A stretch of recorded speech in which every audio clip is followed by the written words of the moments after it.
So I'm going to share 5 things that I wish I knew before becoming Muslim. First thing, it's not an instant transformation. All right, so this is, before getting into everything, a huge concern of mine. I was like, there's no way that I can uphold a Muslim lifestyle. How am I going to pray 5 times a day? How am I going to give up all the things that I, at the time, didn't want to give up? But you realize that stuff is not that difficult, number one. Number two, when you start to realize the meaning and the reasoning behind why things are halal and why things are haram, you're going to want to give up that stuff.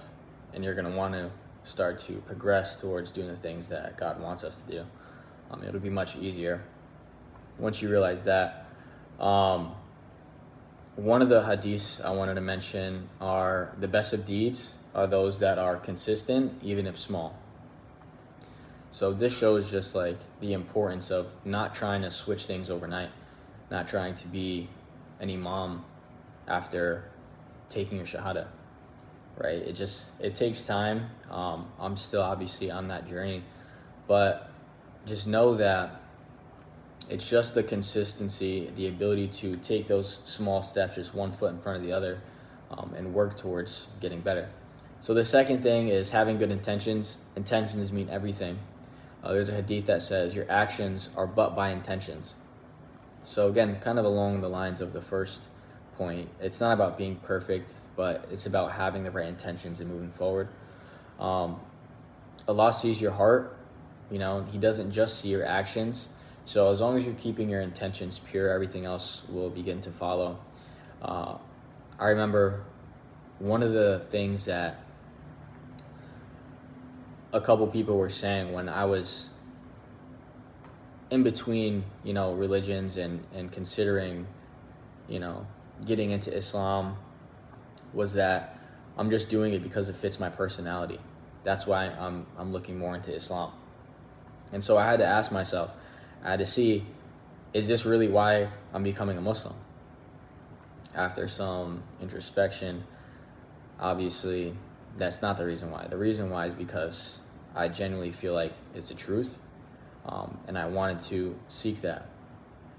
So after I had that realization, now it doesn't matter what people think. It doesn't matter if they think that you're converting because Andrew Tate's conversion, or Gervonta Davis's conversion, or because I think it's your way of trying to make it fit your personality. It doesn't matter. So constantly check your heart, check your intentions, ask yourself why you're doing the things that you're doing, and just make sure your intentions are pure. The third part is struggles. They're a part of the test. We're here to be tested. We're at a bridge right now in between getting into Jannah. So embrace those struggles. Know that you're rewarded for struggling in the way of Allah. And don't get discouraged when you have these things, whether they're spiritual, personal, whether they're physical. Just know that you're rewarded more and embrace it. So I remember there was a time I had dropped a friend off at the airport, and it was right before Fajr. And this was like the first time I had to pray outside of my room. And so I was like not wanting to do it, but I just sent it. So I pulled off into a no parking zone just because I saw some grass there. I had shorts on that when I would get into sujood, my shorts would rise up a little bit. So I had a thobe in my back seat, threw that on, started to pray. And as soon as I got into sujood, I started feeling hot and getting these so my face started itching, my hands started itching. I looked down, I realized that there was fire ants. I was praying in a bunch of fire ants. So obviously had to see it through. I couldn't be a chump and just stop. But after that, I just kind of felt I felt good about it. I felt like accomplished, that I didn't let it stop me from finishing my prayer. And may Allah reward each one of those bites. But yeah, embrace the struggles. Don't compare yourself to other struggles, or other people that are struggling. Just continue on your journey, and Allah will reward you for those things based on your individual path. And the next thing, number 4, Islam is not for the Arab people, or not just for the Arab people. Islam is for everyone. It's not tied to one culture or race. What you realize is that, especially when you start going to, when you become Muslim, inshallah, and you start going to Jummah, that there's all different sorts of people in there. It doesn't matter whether you're black, white, yellow. Doesn't matter if you're rich or poor. Everyone is going to stand in the same line to pray. Everyone is going to put their heads on the ground to pray. There's no one culture tied to Islam. So you can be yourself. You don't have to wear a thobe. You can wear your clothes as long as they're obviously halal. But you don't have to change who you are. You can be yourself. But you will see, obviously, once you meet new people, the different cultures, and you should embrace that as well. Meet new people, embrace the different cultures, because it's very rich. The next and final point is community.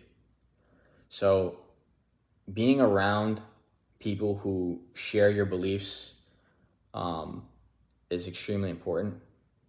There's a hadith that says, the believers are like a structure, each part strengthening the other.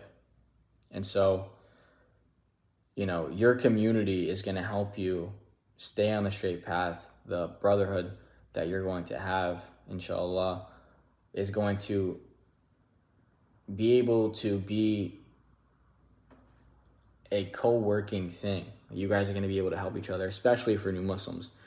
You don't realize that there's actually a lot of power with new Muslims, because you or me becoming Muslim, starting to practice, it's very intriguing for born Muslims, and it helps them to realize that, they can't slack. There's other people that are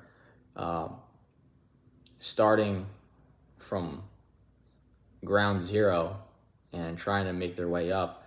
And so it makes them kind of want to hold themselves a little bit more accountable, but you guys can help each other. And so for me, one of the ways that I was able to get integrated with the community, get great brothers that are constantly helping and along the journey with me, was going to Isha. Perfect for this. So try to go to Isha consistently. These are going to be the G's who are there every night. And so when you're there, ask questions. Don't be afraid to ask questions. You'll start to see familiar faces. And then start a group chat. Once you get a couple numbers, do some activities, go out to eat, things like that, and just continue to help each other along your walk. These are the 5 things that changed the way I viewed my journey in Islam. Remember that it's not about being perfect. It's just about moving forward. And so if you have any questions, or if you have any experiences that you want to share, leave them in the comments, and just know that you're not alone in this path. Assalamu Alaikum.